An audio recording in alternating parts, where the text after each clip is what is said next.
The main idea for this problem is that if they give you the, or for part A, the main idea for this part is that if they give you a graph of the derivative, and if they give you a few points on the graph of f, or if they give you 1 point on the graph of f, then you can map out the rest of f.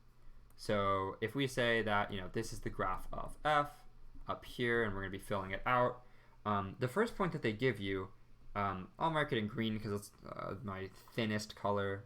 They basically tell you that f of negative 2 is equal to 7. So we know that at negative 2, the point is 7. But then they want to know from there what f of negative 6 is and what f of 5 is. And I'll color code that red and blue. So red is the easy one. F of negative 6 is the easy one.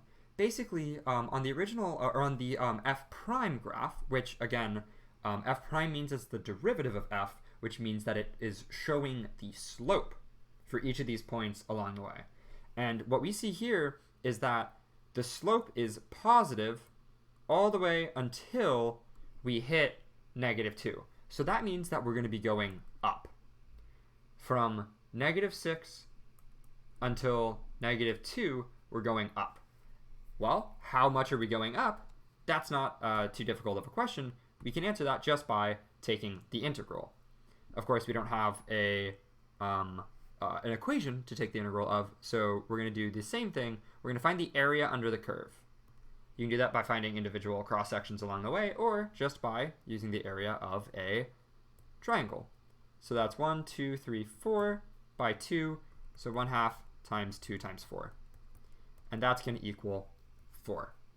So that means that we have to go up 4 units to go to 7, which means that 7 minus 4 is going to be our actual value, so 3.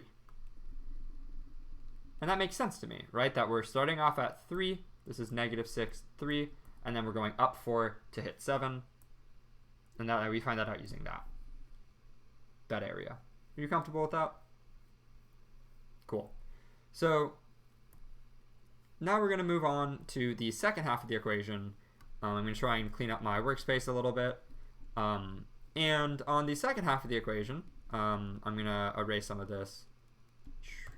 For the rest of it, we have 2 checkpoints. I'm going to mark this one as pink. At 2, positive 2, we get the end of that semicircle.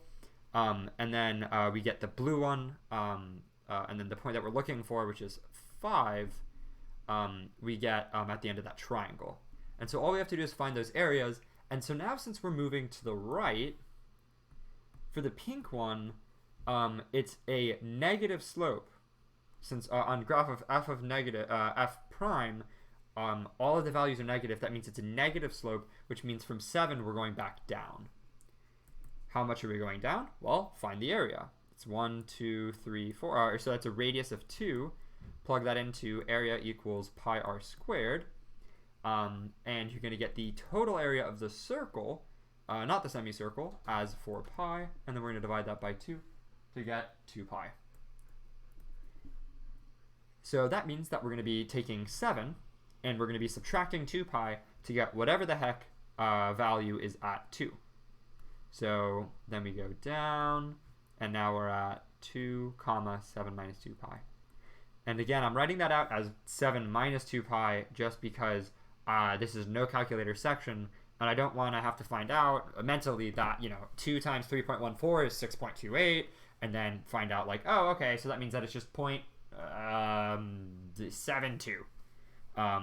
It's a really small point is really all I care about. But now, for the rest of it, the blue part, we're going up. Because, again, on the graph of f prime, it's a positive slope. How much are we going up by? Well, we're going up by the area of that triangle. And the area of that triangle is, and this is where it's important not to make a mistake. Technically, we're going all the way to 5, 0. But that doesn't mean that the base of the triangle is 5, because the triangle only starts at point 2, 0. So you have to find the area from there to there, or the distance from there to there, which is 3, and then the height is still 2. So again, area equals 1/2 base times height is going to be 3 times 2, or 2 times 3 as I wrote it, which is just going to be 3 in the end. So that means we're going back up 3. And so now that new value is going to be 7 minus 2 pi plus 3. And I'm going to combine the 7 and the 3 to say that that is going to be 5, 10 minus 2 pi. Again, that 10 is coming from 7 plus 3. I'm going to combine like terms there. And so now I know that f of 5 is equal to 10 minus 2 pi. And I know that negative 6 is equal to 3. On to part B. This one's a lot more straightforward. Since they want to know on what intervals f is increasing, it's important to pay attention to, okay, they're asking for f, and they give us the graph of f prime, reinforcing the idea that we stated in part A, which is that the graph of f prime is giving us the slope at every point for f. So the slope, or the f is increasing on the intervals where the slope is equal to a positive number. And that excludes the value 0, because 0 means that it has a 0 slope. It's neither positive nor negative. And so for this one, you're going to be using interval notation. The first thing to do, though, is make sure you've drawn a good line here. Draw a straight line across, which I can't do to save my life. Boom, there we are. Basically, all I care about is I care about everything from negative 6 to negative 2, and then everything from 2 until 5. So then we're using interval notation. This is inclusive of the point negative 6, because it is inclusive of the point negative 6 because that's a closed circle. There's a closed circle on negative 2, but that's also hitting the point 0. Technically, that's negative 2, 0 on the graph of f prime, which means that that's a slope of 0 on the graph of f. And that means that at negative 2, we're going to be putting a parentheses because it does not include that point. And then same thing with 2. Since 2 is technically at 0, it's going to be not inclusive, exclusive. And then same thing for 5, again, exclusive of 5 because that's a slope of 0.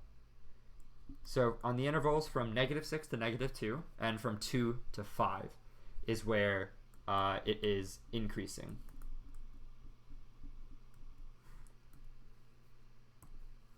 Now we're looking at letter C. And for letter C, they say find the absolute minimum. We've actually already found these points. In part A, we already knew all the values since they want to know a minimum of f. And that's going to be this one right here. At 2, the value is 7 minus 2 pi. And 7 minus 2 pi is something like 0.72. And that's just the smallest y value that we have on this interval. A way of checking that uses more calculus is just to track the differences here. You only have a minimum. A minimum looks something like that. That right there is the minimum, which means that we have to have negative slope moving to a positive slope. And so the only place that we get that is at this transition right here. But technically, we could have had an